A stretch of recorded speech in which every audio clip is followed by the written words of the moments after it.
Hello everyone, this is Sakshi Vasis and we are here on Incredible Ashram. So guys, last video तक हमने देखा था proposal के बारे में कि प्रपोज़ल क्या होता है और उसके कुछ एसेंशियल्स हमने देखे थे। तो प्रपोज़ल क्या होता है? प्रपोज़ल जो है वो होता है कि हम किसी को जब ऑफ़र देते हैं और हम ये एक्सपेक्ट करते हैं कि सामने वाला हमारी इच्छा, जो ए पार्टी है, जो फर्स्ट पार्टी है, जो फर्स्ट पार्टी है ए, वो प्रपोज़ल दे रही है बी को, ठीक है।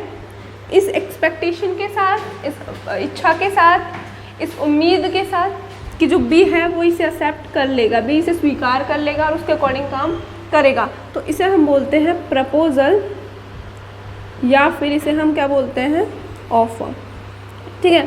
तो हमने ये देख लिया था। इसके अलावा हमने कुछ एसेंशियल्स भी देखे थे प्रपोज़ल के।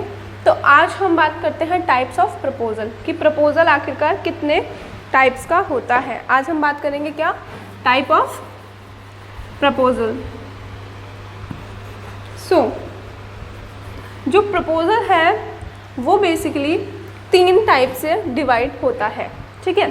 जो प्रपोज़ल है वो 3 टाइप से डिवाइड होता है। एक होता है फॉर्मेशन के बेसिस पे कि आप प्रपोज़ल कैसे बना रहे हो, जो पार्टी है वो प्रपोज़ल किस तरीके से बना रही है, इसके बेसिस पे क्या डिसाइड होता है प्रपोज़ल। प्रपोज़ल मतलब प्रस्ताव, क्या प्रस्ताव देते समय आपका क्या एक्सप्रेशन है, क्या कंडीशन है आपकी, उस हिसाब से जो है अपना प्रपोज़ल का फॉर्मेशन होता है। उसके अलावा ऑफरी के बेसिस पे, ऑफरी हमने पहले बताया था कि जब प्रपोज़ल देते हैं तो ऑफ़र देने वाला जो होता है वो तो होता है ऑफरर। ऑफरर मतलब जो ऑफ़र दे रहा है, एंड ऑफरी जो उसे एक्सेप्ट कर रहा है, ठीक है। 2 पार्टीज़ होती है, जैसे कि ए और बी।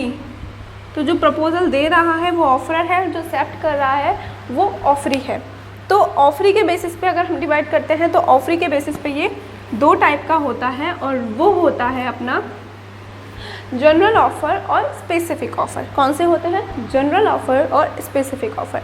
तीसरा आता है नेचर ऑफ ऑफ़र। ऑफ़र का क्या नेचर है, क्या प्रकृति है, ऑफ़र की क्या प्रकृति है, उसके बेसिस पे अगर हम बात करते हैं तो 2 टाइप का होता है, और वो होता है हमारा क्रॉस ऑफ़र और काउंटर ऑफ़र, ठीक है। तो ये हो गए हमारे ऑफ़र, प्रपोज़ल या ऑफ़र जो है उनका टाइप। फिर से देखते हैं, फॉर्मेशन के बेसिस पे, ऑफरी के बेसिस पे और नेचर ऑफ ऑफ़र के बेसिस पे।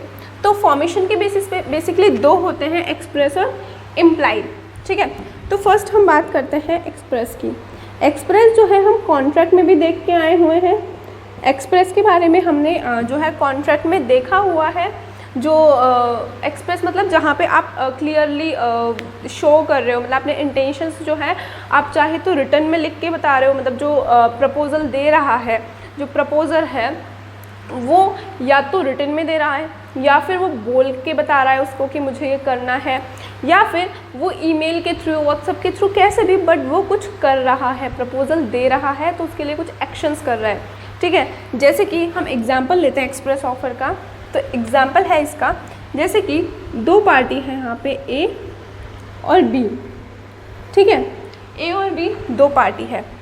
अब ए ने बी को क्लियरली जाके बोल दिया, ए ने बी को क्लियरली जाके बोल दिया दैट बी, आई वांट कि बी तुम जो है वो मुझे अपना स्कूटर बेचो 15,000 रुपये में, ठीक है। मतलब मैं तुम्हारा स्कूटर चाहता हूँ, तुम स्कूटर बेचो 15,000 रुपये में, ठीक है। तो ए ने बी को प्रपोज़ल दिया कि बी तुम मुझे अपना स्कूटर बेचो 15,000 रुपये में। डायरेक्टली उसने जाके उसको बोल दिया। तो दिस इज़ एक्सप्रेस ऑफ़र। ये क्या है? एक्सप्रेस ऑफ़र, जहाँ पे उसने डायरेक्टली उसको जाके बोल दिया, जो दूसरी पार्टी है उसको डायरेक्टली जाके प्रपोज़र ने अपना प्रपोज़ल दे दिया वो। दूसरा आता है हमारा इम्प्लाइड ऑफ़र।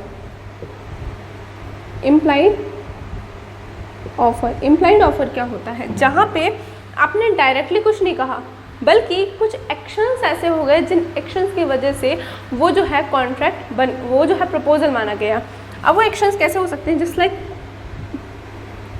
ये है सीता, ठीक है। इसे जाना था कहाँ पे? मार्केट। सीता को जाना था मार्केट। अब इसको मार्केट जाने के लिए इसने जाके बस ये टैक्सी के लिए खड़ी हुई, तो इसने जस्ट हाथ दिया और वहाँ पे जाके टैक्सी जो है वो रुक गई और ये टैक्सी में जाके बैठ गई, ठीक है, यहाँ तक इसने कुछ नहीं बोला, टैक्सी वाले ने कुछ नहीं बोला। अब जब टैक्सी वाले ने इसको उसके डेस्टिनेशन पे पहुँचा दिया, अब जब टैक्सी वाला इससे पैसे मांगेगा तो इसको वो पैसे देने पड़ेंगे, ठीक है। क्यों? क्योंकि इधर वो जो है इम्प्लाइड तरीके से कॉन्ट्रैक्ट में जा चुके हैं। उन्होंने कोशिश नहीं की जाने की, मतलब डायरेक्टली बोला नहीं कि टैक्सी को रुकने के लिए नहीं बोला, उसको कुछ बोला नहीं, उसने सिर्फ हाथ दिया, टैक्सी रुकी। तो उसके एक्शन क्या थे? उसका एक्शन था उसका हाथ, और उस एक्शन के कारण जो है वो टैक्सी रुकी थी। इसकी वजह से ये क्या हो गया? Implied proposal. क्या हो गया ये? Implied proposal. तो ये हमने पहले बेसिस पे देखा था, मतलब फॉर्मेशन के बेसिस पे दो होते हैं, एक्सप्रेस और इम्प्लाई।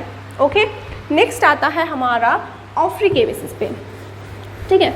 ऑफरी के बेसिस पे हम बात करते हैं, तो ऑफरी के बेसिस पे ये दो टाइप का होता है, और वो होता है जनरल ऑफर और स्पेसिफिक ऑफर, ठीक है। तो पहला आता है जनरल ऑफर। अब ये जनरल ऑफर क्या होता है? तो जनरल ऑफर क्या होता है? जनरल ऑफर मतलब जो उसने जनरल पब्लिक को दिया, जैसे कि एग्जांपल हमने पहले भी देखा था, जैसे कि जनरल ऑफर मतलब हो गया कि आपने किसी को, जैसे कि ए है, इसका कुत्ता हो गया, जो हमने एग्जांपल लिया था कि एंटनी का डॉग हो गया, तो ये ए है जिसका डॉग हो गया, तो इसने एक एडवर्टाइजमेंट दिया, उसमें उसने लिखा कि जो मेरे कुत्ते को ढूंढेगा उसको मैं 5,000 रुपये दूंगा। तो ये एक जनरल ऑफ़र था, उसे कोई भी एक्सेप्ट कर सकता है। ये पर्टिकुलर किसी एक व्यक्ति को नहीं था, ये पूरे उस पर्टिकुलर रीजन में जो भी लोग रह रहे हैं, उस पर्टिकुलर पूरे देश को हो सकता है, पूरे वर्ल्ड को हो सकता है, ठीक है। तो इसने बोला कि जो कुत्ता ढूंढेगा उसको मैं 5,000 रुपये दूंगा। तो ये जो ऑफ़र है वो कैसा है? General offer. किसी एक पर्टिकुलर पर्सन को उसने ऑफ़र नहीं दिया। So this is what general offer. Next आता है हमारा स्पेसिफिक ऑफ़र। अब स्पेसिफिक ऑफ़र क्या होता है? स्पेसिफिक ऑफ़र मतलब जब किसी एक स्पेसिफिक पर्सन को ऑफ़र दिया गया, स्पेसिफिक पर्सन को जब ऑफ़र देते हैं तो वो ऑफ़र कहलाता है specific offer. Okay, example normal जो भी हम ऑफ़र देखते हैं, अभी तक जो भी हमने एग्जाम्पल्स देखे वो सारे स्पेसिफिक ऑफ़र के ही होते हैं। जैसे कि अंता और बंता, ये दो फ्रेंड्स हैं, और बंता जो है उसने क्या किया? बंता जो है, अंता ने जो है बंता को प्रपोज़ल दिया, किस चीज़ के लिए? कि तुम मुझे अपनी वॉच, घड़ी जो है मुझे बेच दो, उसके लिए मैं तुम्हें 2,000 रुपये दूंगा, ठीक है। तो अंता ने प्रपोजल किसको दिया? बंता को। एक स्पेसिफिक पर्सन है, एक्सेप्ट भी कौन करेगा? बंता ही करेगा। तो ये क्या है? एक स्पेसिफिक ऑफर है, स्पेसिफिक एक ही व्यक्ति को दिया है। ऐसे नहीं इसने बोला बंता को और बीच में कोई और ही सी पर्सन आ गया, ठीक है, इधर कोई नेक्स्ट पर्सन आ गया और वो आके बोलता है कि नहीं नहीं मेरी घड़ी, और उसने अपनी घड़ी दे दी, ठीक है। तो ऐसे पॉसिबल नहीं है, जिसको बोला है वही ये काम करेगा। तो दैट इज स्पेसिफिक ऑफर। अब आता है नेक्स्ट नेचर ऑफ ऑफर के बेसिस पे। नेक्स्ट आता है हमारा नेचर ऑफ ऑफर के बेसिस पे, ठीक है। तो नेचर ऑफ ऑफर के बेसिस पे पहला होता है हमारा क्रॉस ऑफर और दूसरा होता है हमारा counter offer. Cross offer and counter offer, ठीक है। तो क्रॉस ऑफर क्या होता है? जब दो व्यक्तियों के ऑफर आपस में क्रॉस हो, मतलब जैसे कि ए ने बी को प्रपोजल दिया, ओके। ए ने बी को प्रपोजल नहीं दिया, एक्चुअली ए ने बी को जो है एक पोस्ट लिख दिया, पोस्ट लिख दिया ए ने बी को क्या पोस्ट लिखा? कि मुझे तुम्हारा जो है एक टेंडर, मतलब एक टन जो है, मुझे तुम्हारे 1 टन बिस्किट चाहिए, मतलब बिस्किट का इसका प्रोडक्शन है। तो इसने बोला कि 1 टन पैकेट्स ऑफ बिस्किट चाहिए, मतलब बिस्किट का इसने इसको ऑर्डर देने के लिए एक पोस्ट लिखा, ठीक है। ए ने बी को एक पोस्ट लिखा है 1 टन पैकेट्स के लिए, ठीक है। उसी टाइम पे बी के पास बी ने भी एक ऑफ़र लिखा है, उसको अपने 1 टन जो है वो देने हैं। बी ने भी एक ऑफ़र लिखा है जिसमें उसको 1 टन ऑफ अपने बिस्किट के जो पैकेट हैं उनको क्या करना है? सेल करना है। तो ये जो ऑफ़र है वो ऑफ़र क्या हो गया, ये ऑफ़र जो है क्रॉस ऑफ़र हो गया। इसने इसको लिख दिया और इसने इसको लिख दिया, ठीक है। मतलब बी ने तो ए को लिख दिया और ए ने किसको लिख दिया, बी को लिख दिया। तो ये क्या हो गए, ये हो गए हमारा क्रॉस ऑफ़र। लेकिन इसमें क्या चाहिए, इसमें एक चीज़ होती है एक्सेप्टेंस। तो एक्सेप्टेंस जब तक नहीं होगा तब तक वो ऑफ़र नहीं माना जाएगा। तो इन दोनों में से एक्सेप्ट तो करना ही पड़ेगा ना किसी को। ए ने बी को ऑफ़र दिया, बी ने ए को ऑफ़र दे दिया। तो बेसिकली अगर हम अपनी लैंग्वेज में बात करें तो क्रॉस ऑफ़र क्या होता है, जहाँ पे दो पार्टीज़ एक दूसरे को ऑफ़र कर रही हैं, that is our cross offer. Next आता है हमारा काउंटर ऑफ़र, ठीक है। तो काउंटर ऑफ़र क्या होता है, काउंटर ऑफ़र इज़ बेसिकली जब जो ऑफ़र है उसको एक्सेप्ट किया गया होता है other than conditions of offer. मतलब ऑफरर ने जो कंडीशन दी, मतलब ऑफरर मतलब जिसने प्रपोज़ल दिया, प्रपोज़ल देने वाला, उसने जो कंडीशंस रखी उसके कोई दूसरी कंडीशन पे हमने एक्सेप्ट किया है, ठीक है। जैसे कि इसका एग्जांपल लेते हैं हम, इसका एग्जांपल है जो हम बेसिकली करते हैं, हम काउंटर ऑफ़र हमेशा करते हैं, ठीक है। हम कभी भी जो एक प्राइस बता देते हैं हम उसको कभी नहीं मानते, हम बार्गेनिंग कर करके नीचे आ ही जाते हैं। तो हमारा जो ऑफ़र होता है वो कौन सा होता है, वो होता है हमारा काउंटर ऑफ़र। ओके, जैसे कि ए ये बी को ऑफ़र दे रहा है कि तुम जो है मुझे अपनी तुम मेरी जो है बाइक ले लो 1 लाख रुपए में। बी बोला नहीं पुरानी हो गई, 1 लाख रुपए में नहीं लूँगा, मैं लूँगा 85,000 रुपये में, 85,000 में, ठीक है। तो ए ने बी को ऑफ़र दिया था 1 लाख के लिए, लेकिन बी ने एक्सेप्ट तो किया, लेकिन इसको किस पे किया, 85,000 पे, ठीक है। उसने कहा मैं एक्सेप्ट तो कर लूँगा लेकिन वो किस पे करूँगा, 85,000। एक तरीके से उसने एक और अलग ऑफ़र दे दिया, एक तरीके से क्या हुआ, उसने अलग दे दिया कि कितने पे, 85,000 पे। इसने बोला 1 लाख, इसने बोला नहीं 85,000। तो this is our counter offer. ये क्या होता है, काउंटर ऑफ़र होता है जब ऑफरर ने जो ऑफ़र दिया उसके अगेंस्ट में दूसरा ऑफ़र उसको मिल जाता है कि नहीं ये नहीं इतने में। This is our counter offer, ठीक है। नेक्स्ट, तो ये हमारे ऑफ़र्स हो गए। टाइप ऑफ ऑफ़र के बारे में हमने यहाँ पे देखा। टाइप ऑफ ऑफ़र में फॉर्मेशन के बेसिस पे, एक्सप्रेस और इम्प्लाई, ऑफर के बेसिस पे, जनरल और स्पेसिफिक, और नेचर ऑफ ऑफर के बेसिस पे क्रॉस और काउंटर। काउंटर मतलब जब आपको जो ऑफरर ने जो ऑफ़र दिया है आप उसे एक्सेप्ट ना करके आप खुद का एक और ऑफ़र उसमें ले आते हैं, दैट इज़ काउंटर ऑफ़र। और क्रॉस ऑफ़र जब एक ने दूसरे को ऑफ़र दिया और उसने उसको ऑफ़र दिया, वो दोनों ऑफ़र बीच में जाके एक तरीके से क्रॉस हो जाते हैं, दोनों ने ही एक दूसरे को ऑफ़र दे दिए, that is our cross offer. Okay, next हम बात करते हैं कि प्रपोज़ल क्या नहीं है, मतलब what is not a proposal.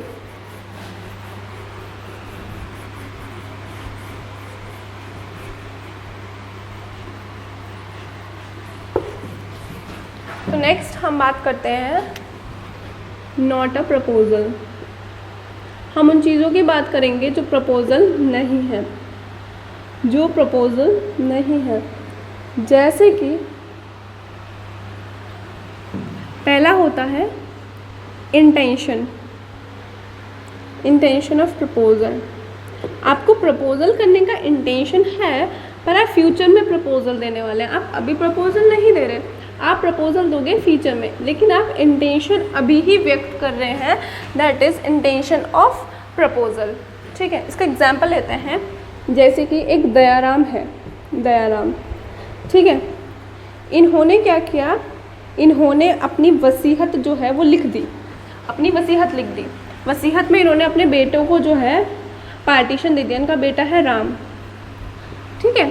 तो इन्होंने अपनी वसीयत लिख दी कि मेरे मरने के बाद जो मेरी प्रॉपर्टी है वो किसकी हो जाएगी, मेरे बेटे राम की हो जाएगी, ठीक है। तो दयाराम ने दया करी राम पे, उन्होंने जो है अपनी प्रॉपर्टी किसको लिख दी, राम को लिख दी। तो अभी इन्होंने इंटेंशन दिखाया है, उन्होंने दे नहीं दिया, उन्होंने उसको ऑफर नहीं कर दिया, उन्होंने सिर्फ इंटेंशन दिखाया है कि मेरे मर जाने के बाद, डेथ के बाद ये प्रॉपर्टी किसकी हो जाएगी, मेरे बेटे की। तो this is just an intention. उन्होंने इसमें इंटेंशन लिखे अपने, उन्होंने प्रपोजल नहीं लिख दिया कि मेरी प्रॉपर्टी तू ले रहा है क्या, या फिर तू ले ले मेरी प्रॉपर्टी। उन्होंने ऐसा कुछ नहीं लिखा, उन्होंने लिखा कि मेरे मरने के बाद ये प्रॉपर्टी मेरे बेटे की हो जाएगी, that is intention of proposal. Next आता है invitation of proposal. Next is invitation of proposal. तो इनविटेशन ऑफ प्रपोजल क्या होता है? सेकंड हम देखते हैं इनविटेशन टू प्रपोजल।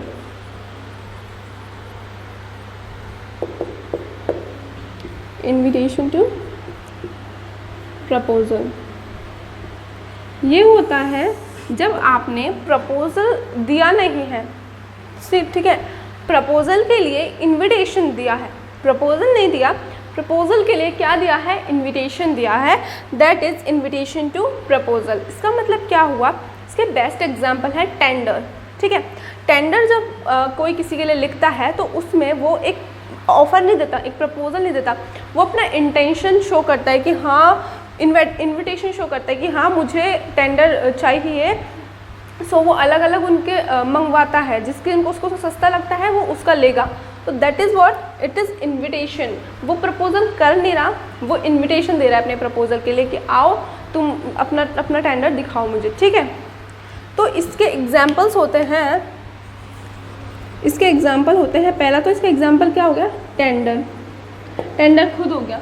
उसके अलावा जो सेल प्राइस होती है, तो जो सेल प्राइस होती है ना, वो कभी भी बाउंडेशन नहीं होती कि आपको इतने रुपए पे ही बेचना है, ये बाउंडेशन नहीं है जो सेल्स प्राइस है, लेकिन वो एक आइडिया है कि आप इससे ऊपर भी कर सकते हो, नीचे भी कर सकते हो। वो इनविटेशन है कि इस प्राइस तक तो आपको मिलेगा ही। उसके अलावा जो मेन्यू कार्ड होता है रेस्टोरेंट वगैरह का, होटल वगैरह का, उसमें भी क्या होता है? इतनी सारी चीज़ें होती हैं, ठीक है, वो इनविटेशन है। तुम इन चीज़ों में से कोई सा भी एक्सेप्ट कर सकते हो, वो तुम्हारे ऊपर है कि तुम्हें क्या खाना है। अब तुम्हें पिज़्ज़ा खाना है तो तुम पिज़्ज़ा ऑर्डर करोगे, तो जब तुम पिज़्ज़ा ऑर्डर करोगे ना, दैट इज़ ऑफ़र। लेकिन मेन्यू कार्ड जो है ना, वो ऑफ़र नहीं है, वो क्या है?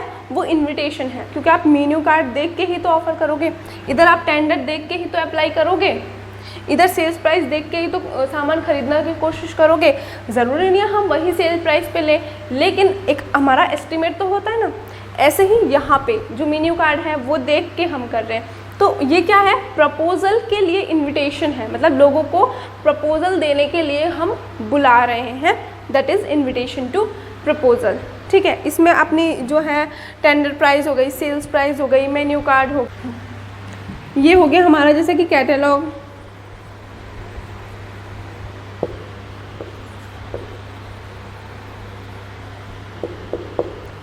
Tender price, menu card. तो ये सारी चीज़ें जो है वो क्या है? वो ऑफ़र नहीं होती, बल्कि ये क्या होता है? ऑफ़र के लिए लोगों को इनवाइट कर रहे होते हैं हम, ठीक है। तो ये चीज़ें क्या है? ये चीज़ें कभी प्रपोजल नहीं मानी जाती हैं। ये प्रपोजल को करने के आगे आप फ्यूचर में प्रपोजल करने वाले हो, आप इसको अभी से बता रहे हो, एक तो इंटेंशन के थ्रू बता रहे हो कि हाँ बाद में इंटेंशन है मेरा, बाद में ये हो जाएगा। एक आप लोगों को इनवाइट कर रहे हो कि लोग आएँ और वो आपको प्रपोजल दें। सो दिस इज़, ये सारी चीज़ें प्रपोजल नहीं है। तो ये चीज़ें भी आपको याद रखनी है। हमने वो तो देख लिया कि प्रपोजल क्या होता है और कौन कौन सी चीज़ें प्रपोजल है। अब हम देखेंगे कौन कौन सी चीज़ें प्रपोजल नहीं है। तो ये चीज़ें जो है वो प्रपोजल नहीं होती हैं। तो आज हमने पढ़ा प्रपोजल क्या नहीं है वो, और types of proposal. I hope you like this video, और अगर आपको कोई भी डाउट है तो आप वो कमेंट सेक्शन में डाल